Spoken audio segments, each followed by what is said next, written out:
¿Qué tal? ¿Cómo le va? Tengo varios temas para compartir con ustedes, pero estoy viendo en nuestras pantallas que en la cobertura de la marcha de Cambiemos, para que no vaya a ser intervenida la justicia de Jujuy, Lautaro Maislin, nuestro compañero, ha tenido allí algunos encontronazos en la cobertura que está realizando. Es decir, intolerancia a pleno. Ahora le pedimos a Lautaro que se apartara un poco para que me puedas contar qué es lo que ha sucedido ahí, Lauti. Hugo, ¿cómo va? Muy buenas tardes. Así es, recién cuando intentábamos hablar con Mariana Zubik, después de que le dé una nota extensa a otro medio de comunicación, la funcionaria de Juntos por el Cambio no quería responder y enseguida parte de su equipo de seguridad nos corría y nos empujaba junto a mí, a mi camarógrafo Mariano Perrino, y después alguien de parte de la manifestación, alguien denominado autoconvocado, me arrojó un huevazo aquí en el brazo y en toda la remera. Hay que aclarar que hay mucha gente que está enojada, pero hay otra que intenta colaborar y que nos ha acercado algunos pañuelos descartables para poder limpiarnos, Víctor Hugo. También contarte que intentamos hablar con la presidenta del PRO, Patricia Bullrich. Le preguntamos por las declaraciones de Pablo Vaca, el presidente del Superior Tribunal de Justicia de Jujuy, y dijo que no estaba de acuerdo y que no la había escuchado. Y el diputado Fernando Iglesias directamente dijo que no sabía quién es Pablo Vaca, Víctor Hugo. Eso es lo que está sucediendo ahora en esta marcha. Destacar que algunos hablaron, como Burjaile y Abruj, pero nadie se hace cargo de las declaraciones de Pablo Vaca. Acaba de ingresar ahora Luis Brandoni. No sé, Víctor Hugo, si quieren que sigamos intentando algunos testimonios o prefieren que sigamos más adelante. Sí, volveremos por allí, Lautaro, en un ratito seguramente. Veo que ahora está un poco más tranquilo, estás en un sector pacífico, de una marcha que no es demasiado numerosa como se puede apreciar, pero que tiene esos aspectos de violencia que siempre caracteriza a la derecha. Vamos a volver allí a la plaza y también a todo lo que tenemos para compartir con ustedes.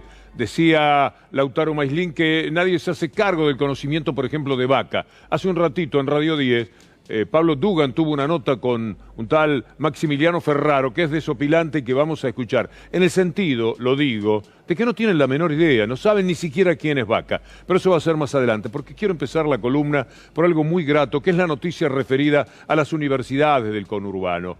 Ha crecido la matrícula de una manera excepcional, como nunca puede decirse que no es verdad que a las universidades los pobres no llegan. Están llegando los pobres, los sectores medios y todos, porque la universidad tiene que ser para todos. Y nuestro compañero Mauro Fulco, muy sensible frente a este tema, tomó contacto con una primera egresada de la Facultad de Ingeniería de la Universidad Jaureche. Y es interesante, con esta joven y con estos datos, tomar conciencia de lo que está pasando con las universidades en el Gran Buenos Aires. Estamos acá, sabemos que nadie que nace en la pobreza en la Argentina hoy llega a la universidad. Nadie que nace en la pobreza en la Argentina hoy llega a la universidad. Soy Sonia Fretes, primer graduada de Ingeniería de la Universidad Nacional Arturo Jaureche de Florencio Varela. Nosotros desde chicos entendemos que la educación es el camino para construir y bueno, trabajar es una necesidad que tenemos nosotros.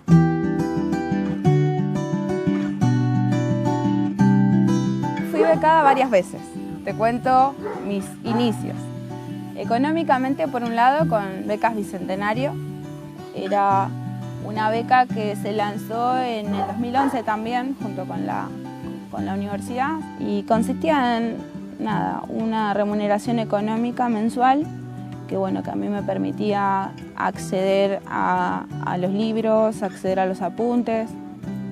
También en ese marco, en ese contexto, tuve la posibilidad de acceder a mi primer computadora con el Conectar Igualdad. Imagínate lo que generó en el territorio que exista una universidad cerca. La nota es maravillosa y quiero rescatar del trabajo de Mauro Fulco esa apelación a la importancia de las computadoras que tuvo para esta joven que ahora es ingeniera recibida en la Universidad Jaureche, porque allí también llegan los sectores medios, a todas las universidades. Y pienso en aquello que dijo Macri sobre las computadoras, ¿se acuerda? Que era lo mismo que el asado. Ya uno no tiene todavía posibilidad de memorizar totalmente la textualidad de lo que dijo Macri, pero era más o menos así. Servía repartir computadoras si las escuelas no tenían conectividad a internet. Es como repartir asado y no tener parrilla, no tener para prender el fuego. Bueno, hoy asumió como presidenta del Consejo Provincial, coordinador universitario y científico Florencia Saintú, y queremos cerrar este tramo en el que procuramos de todas las maneras llevar ese entusiasmo que provocan las buenas medidas. Después tenemos que hablar de deuda, del campo, de la justicia, todo en contra, de los medios de comunicación. Hay una sucesión de perversidades que no tenemos más remedio que comunicarle, pero empezar de esta forma, hablar de lo que significa para millones de personas, para cientos de miles de familias en el conurbano, la universidad me parece que vale mucho la pena. Aumentó la matrícula en las universidades públicas del conurbano. Este crecimiento demuestra la importancia de que cada estudiante tenga una universidad lo más cerca posible de su casa. Recordemos que un alto porcentaje son primera generación de universitarios en sus familias. Hoy tenemos un gobierno que ubica la educación superior dentro de una perspectiva de derechos, lo cual es vital para reconstruir nuestro país y nuestra provincia. Florencia Saintú, que asume en el día de hoy en un cargo tan importante para revitalizar aún más todo lo que se refiere al mundo universitario en la provincia de Buenos Aires. Estamos muy felices además porque conocemos a esta funcionaria desde hace muchos años como una persona muy capaz, tanto que hoy estuve a dar una charla en la Facultad de Periodismo de la Ciudad de La Plata, donde trabamos amistad hace ya unos cuantos años, y es maravilloso ver a tanto joven ilusionado con lo que pueden obtener allí en la facultad. Había no sé cuántos, era impresionante. A todos ellos les mando un saludo. Y ahora sí, a esos temas que duelen, que nos picanean, que están permanentemente molestándonos, perturbando, y sobre todo al gobierno nacional. Empezamos por el campo, un paro netamente político. Mire, ellos, los capangas del campo, los tipos de la sociedad rural, los que han arrastrado como si fueran peones vulgares a cada uno de los otros integrantes de la mesa de enlace, ellos están determinando lo que ahora es un paro netamente político. Esto no es solamente un tema económico, acá hay un problema de confianza, acá hay un problema ideológico. No, esto no es solamente un tema económico, acá hay un problema de confianza, acá hay un problema ideológico. El campo salga en contra del gobierno, no puedo dejar de reconocerle que hay una cuestión política. El campo salga en contra del gobierno, no puedo dejar de reconocerle que hay una cuestión política.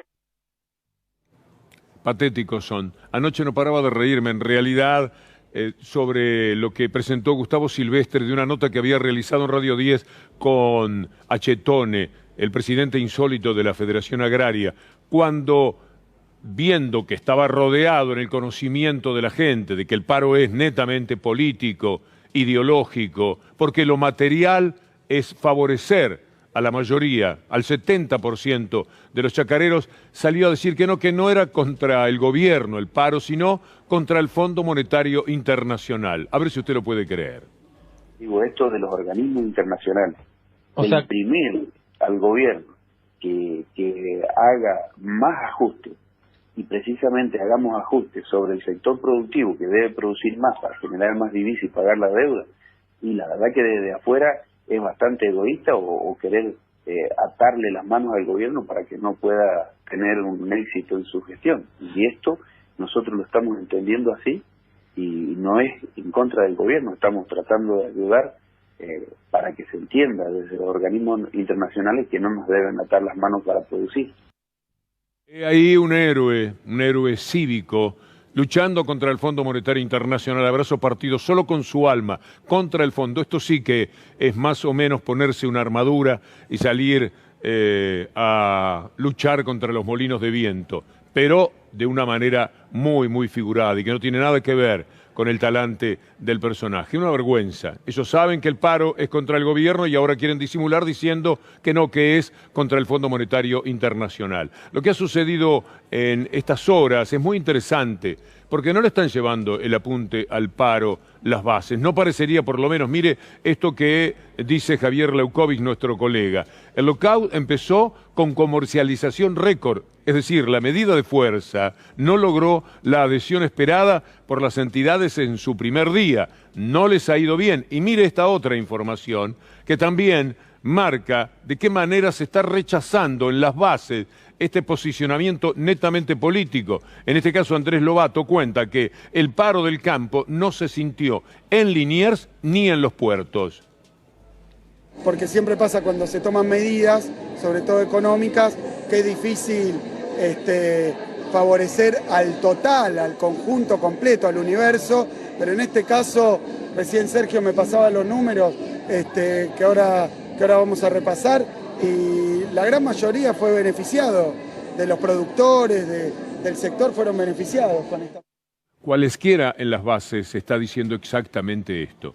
Es un disparate histórico, el de la sociedad rural. Por eso es que tampoco hay ninguna respuesta, salvo en los medios de comunicación que son socios. Pasado mañana van a estar juntos, Clarín, Nación y los líderes del campo, en lo que llamamos Expo Agro, un gran, pero gran negocio, particularmente para los medios, porque la gente de campo los deja ganar todo lo que con su apetencia habitual quieren, porque de esa manera se están comprando la protección, por ejemplo, para este disparate, de hacer un paro cuando lo que se hace desde el gobierno es beneficiar a la inmensa mayoría y salir a recaudar, ya lo hemos hablado, una cifra irrelevante frente a la que ellos se quedaron durante los 4 años del macrismo, 14.000 millones de dólares contra 330 millones de dólares que el gobierno sale a buscar porque de otra manera no cierra ninguna cuenta. Y es muy, pero muy difícil afrontar la situación que en estos momentos tiene la Argentina. Juan Manuel Rossi, presidente de FECOFE,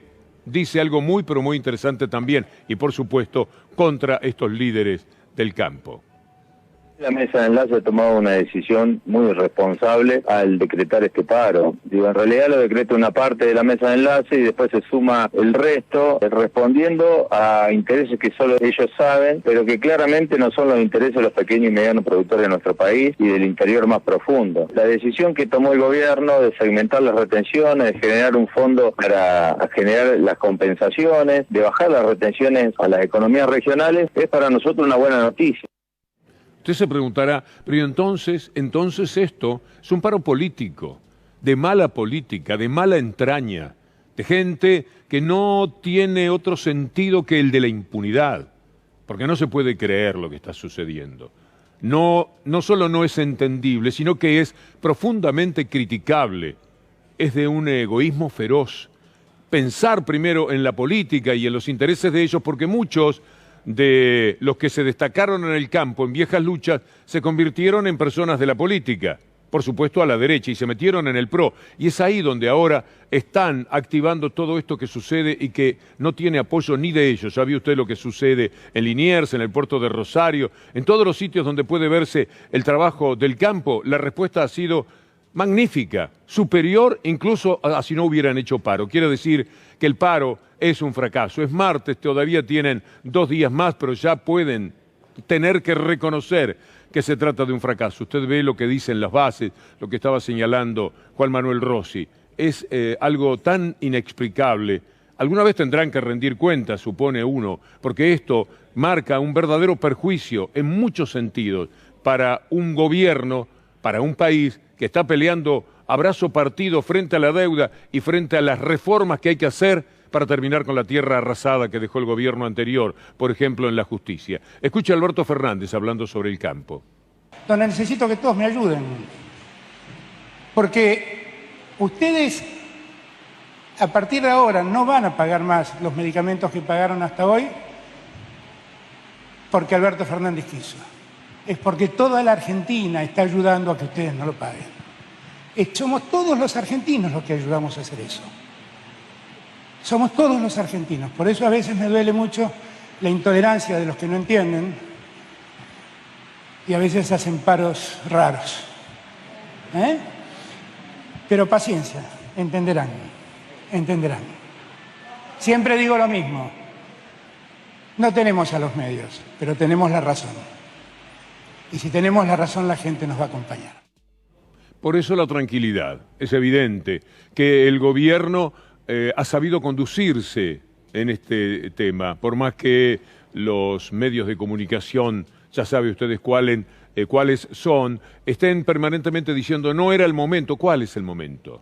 ¿Cuándo es que un gobierno tiene que tomar las decisiones si no es cuando se presentan todas estas necesidades que hoy día tiene la República Argentina y que ellos pueden ayudar mínimamente a paliar, con un poco de lo muchísimo que han ganado? La serenidad que tiene Alberto Fernández hace bien en medio del conflicto. Nada de voces altisonantes, nada de palabras muy duras, sino comprensión, paciencia. Ya van a entender. Yo creo que no, que es demasiado el optimismo de Alberto Fernández, pero por lo menos es una actitud que hace bien. No podrán quejarse de nada, ni del impuesto porque el impuesto es una ventaja que se les da, ni de cómo el gobierno lo ha implementado porque lo está haciendo de esta manera. Y mientras tanto, tironeado por los bonistas, tironeado por el Fondo Monetario Internacional, tiene que dar la cara y lo está haciendo de la mejor manera. Hoy salió en el boletín oficial una medida que ya es un primer paso para afrontar el tema de la deuda externa. El gobierno decretó reestructurar por 68.842 millones. Autorizó al ministro de Economía a negociar ese monto a efectos de resolver la inconsistencia macroeconómica. Y también vale esa fortaleza para recordar, porque lo hace muchas veces, Alberto Fernández, a quien fue el líder, el primero de los líderes en toda esta pelea con la deuda internacional. Si duele que salga de argentinos, es pagar más afuera para hambriar más adentro. Yo quiero trabajo adentro y pagar lo que corresponda afuera en su momento y oportunidad. Es pagar más afuera para hambriar más adentro. Yo quiero trabajo adentro y pagar lo que corresponda afuera en su momento y oportunidad. De diciembre cambiamos el modelo económico. La Argentina era un país que se endeudó tremendamente y la mayor preocupación del gobierno era ver cómo pagaba la deuda. ¿Nos recuerda la deuda? ¿De cuánto es? Bueno, yo le firmé 68.000 millones de dólares. Lo decíamos al comienzo, sí. Piensen ustedes que solo este año debemos pagar este año 48.000 millones de dólares, el equivalente a 48.000 millones de dólares, más 14.000 millones de dólares de intereses. Ahora, ese era un gobierno que venía ajustando para pagar la deuda. Nosotros eso cambió el 10 de diciembre. Y nosotros nos definimos como gente que quiere cumplir las obligaciones, pero no a costa de los que peor están. O sea, no esperen que nosotros sacrifiquemos a los que están pasándola mal para pagar la deuda. No lo vamos a hacer. Y para poder pagar, primero tenemos que generar condiciones de crecimiento, desarrollo, para poder tener los dólares y hacer frente a las obligaciones. El campo, la deuda y la justicia. La justicia de Jujuy, por ejemplo, que es una vergüenza, como está plenamente demostrado cuando uno escucha al presidente del Tribunal Superior decir que Milagro Sala está presa porque se le antoja a Gerardo Morales, o decir que Milagro Sala no tocó un peso. Él, que ha leído todos los expedientes, sabe que Milagro Sala no es ninguna ladrona, sino una heroína civil que hizo una de las obras más maravillosas, ya no solo de Jujuy, sino de la historia en la República Argentina. Miles y miles y miles de viviendas y de posibilidades para su gente, para su raza, para todos los vulnerables y sectores medios. Por eso hay quienes quieren modificar, intervenir la justicia en la provincia de Jujuy. Deshilachados, pero muy violentos, ahí están los integrantes del PRO procurando ejercer presión para que no se lleve a cabo la intervención de la justicia. Ahí están, una presión muy modesta, porque tienen que andar bastante separados para que desde algún lugar parezca que son muchísimos. Mire la agresión a nuestro compañero Lautaro Maislin, que usted sabe cómo se la banca, con qué coraje profesional en todos estos casos. No le lleva la punta y no entra en el juego. Mire la locura de cada una de esas personas. No es necesario escuchar lo que dicen, porque son tan, pero tan desagradables. Ahí están, agresivos, cobardes además, y cobardes no integra solamente la idea para un hombre, también el que agrede, aún siendo mujer, sabiendo que no hay manera de reaccionar justamente por eso, está ensayando un acto de cobardía. Mire usted lo que pasó hoy, lo poco que sabe toda esa gente. Hace un ratito nada más, cuando me pasaron la nota no lo podía creer. Pablo Dugan conversando en Radio 10 con Maximiliano Ferrar, un tipo de estos del PRO. ¿Escuchó las declaraciones de Pablo Vaca? No las escuché. Es el presidente del Superior Tribunal de Justicia de Jujuy. Fue grabado diciendo que la causa contra Milagro Sala había sido un pedido del gobernador Gerardo Morales. Mire, conozco bien y justo lo hemos hablado en estos días con el gobernador Gerardo Morales. Está claro la situación que atraviesa Milagro Salas en la provincia de Jujuy en la justicia, que no es solamente una de las megacausas. No, para usted está claro. A las miles de viviendas que no construyó y se robó la plata, sino que también hay otras causas. Pero Ferraro, el presidente del Superior Tribunal dijo que fue una causa armada por Gerardo Morales. ¿A usted no le llama la atención eso? ¿No le preocupa? A ver, yo no creo que hayan sido ningún tipo de causas armadas por el... Pero lo dijo el presidente del Superior Tribunal. Yo estoy diciendo, yo le estoy dando la apreciación de los datos que nosotros manejamos. ¿Pero usted leyó escuchó lo que dijo Vaca o no? A ver, yo eso lo conozco, lo que usted está diciendo. Lo conoce. ¿Y qué opina de eso? Pero deme una devolución de eso. Le hago una devolución a usted. ¿Usted qué opina de los millones de dólares que se robó Milagro Salas en Jujuy? Usted escucha lo que quiere escuchar y lo que no quiere escuchar no le da bolilla. El presidente del Superior Tribunal es una persona importante, ¿no? ¿O no le parece a usted que es importante, relevante? A ver, usted que es tan republicano. Realizar las denuncias correspondientes y que funcionen las instituciones como si hubieran funcionado. El Tribunal Superior de Jujuy se divide por distintas salas y muchísimos de los jueces que en ese momento le tocó designar al gobernador Gerardo Morales se excusaron con respecto a lo que eran las causas que vinculaban a Milagro Salas. Esto también hay que decirlo. ¿Y por qué se excusaron? Se excusaron, porque para que no haya ningún tipo de intento de violación al proceso que se estaba llevando. ¿Sabe por qué se excusaron? Porque había gente nombrada por Gerardo Morales 2 días antes. No, a ver. Por eso se excusaron, porque es un papelón el Poder Judicial en la provincia de Jujuy. Ferraro, usted que es tan republicano,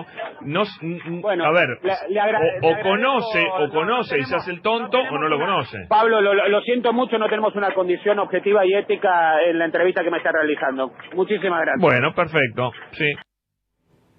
Así son. Es que no debe tener idea quién es Vaca, ni lo que ha dicho Vaca. Ellos siempre hacen gala de una particular sordera, de una gran ceguera cuando les conviene. Entonces no ven, no entienden, no conocen y hacen este papelón en el cual el periodista le está preguntando cómo corresponde, por otra parte, en el tono, en la forma y en la característica de la pregunta, pero no se lo pueden bancar porque no están acostumbrados a ninguna forma de repregunta. Vamos a escuchar a Alberto Fernández hablando sobre el tema de Milagro Sala. He visto sufrir a mucha gente en todo este tiempo, con detenciones injustas. ¿Qué va a pasar con Milagro Sala, por ejemplo?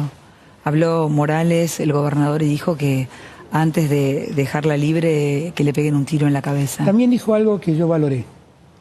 ¿Que cree en lo que usted le dijo? Y que además, no solamente eso, dijo que quiere que la Corte Suprema de Justicia de la Nación revise el caso de Milagro Sala. Y la verdad, eso a mí a todos nos daría una gran tranquilidad.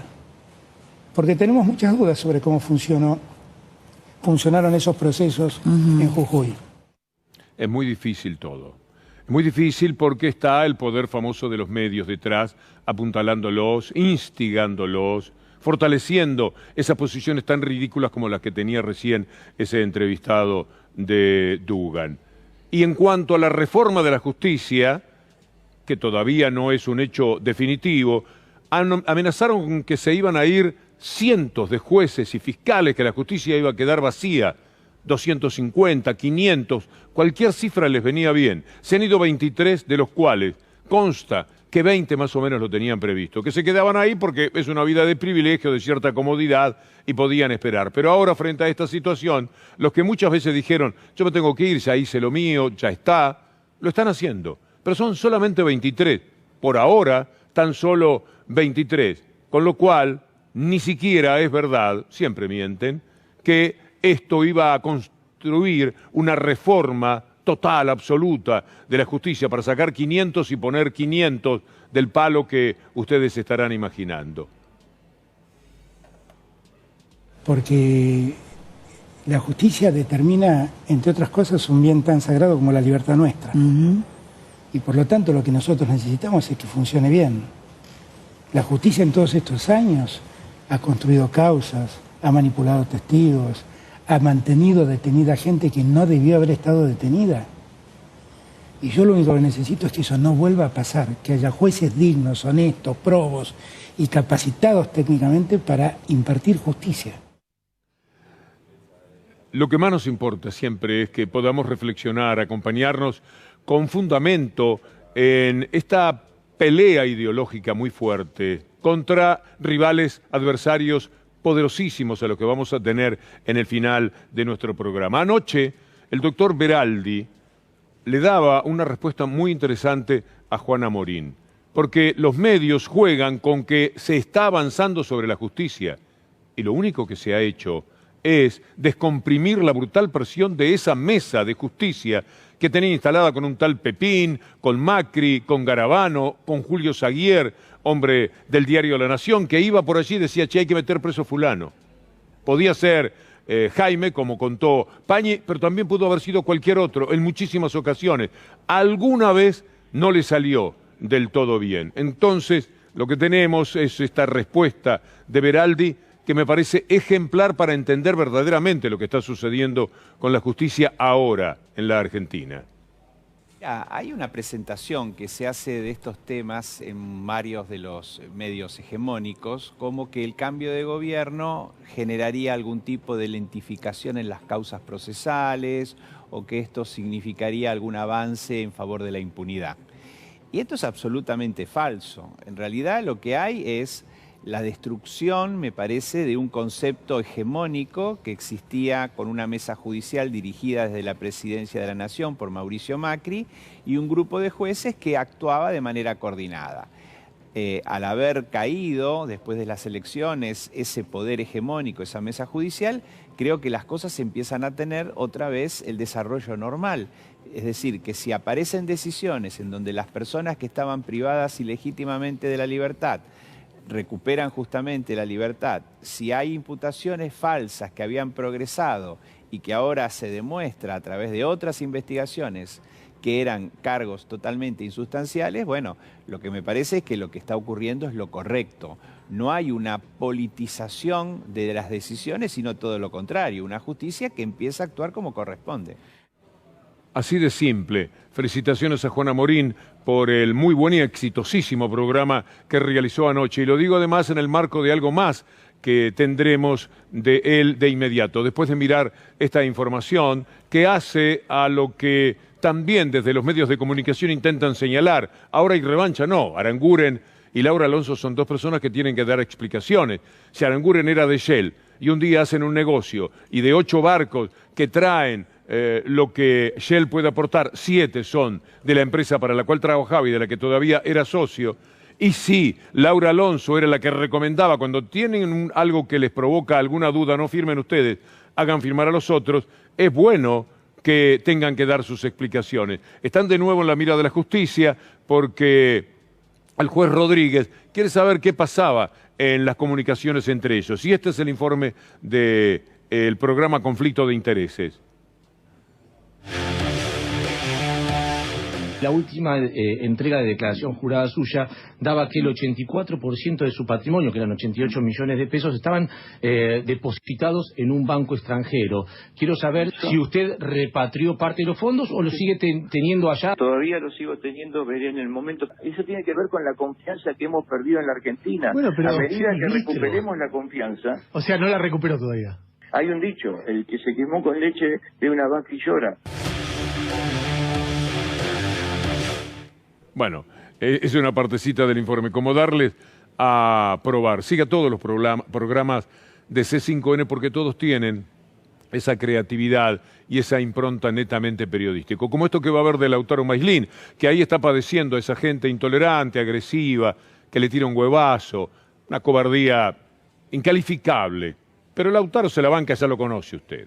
Tiene mucho coraje personal para estar allí donde la tarea periodística se lo exige. Y no importa si es gente que lo va a tratar bien o mal, Importa estar allí dando testimonio.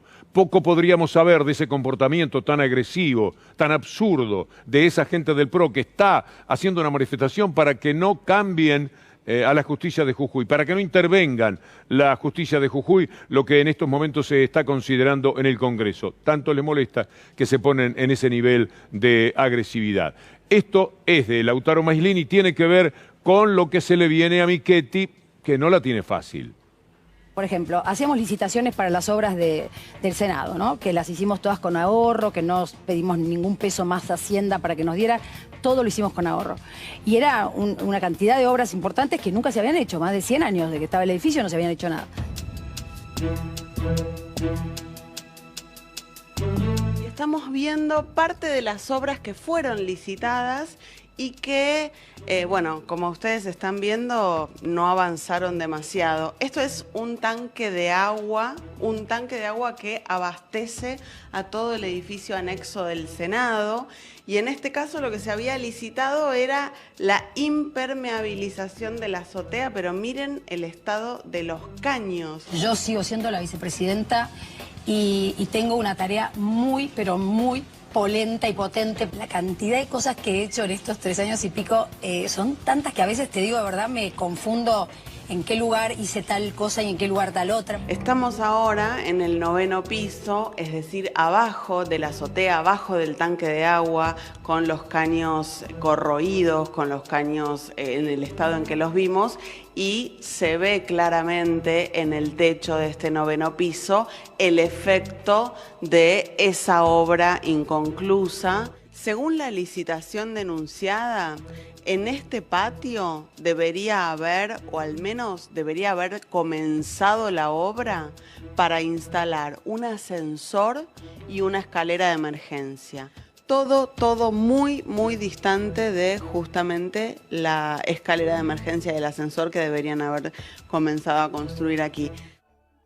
Una combinación entre el programa Hagan Algo de los domingos, con ese gran joven equipo, y lo que Lautaro después, con los materiales, con los archivos, armó para que usted pueda entender bien lo que está sucediendo, nada menos que en el Senado de la Nación, después de la denuncia de Graciana Peñafort. Mire esta escena y sepa quiénes son, y sepa cómo son, y cuán cínicos resultan e hipócritas cuando se la dan de republicanos. Hay un periodista trabajando entre ellos, usted sabe cómo pregunta Lautaro, siempre con la mesura y con el respeto como elemento conductor.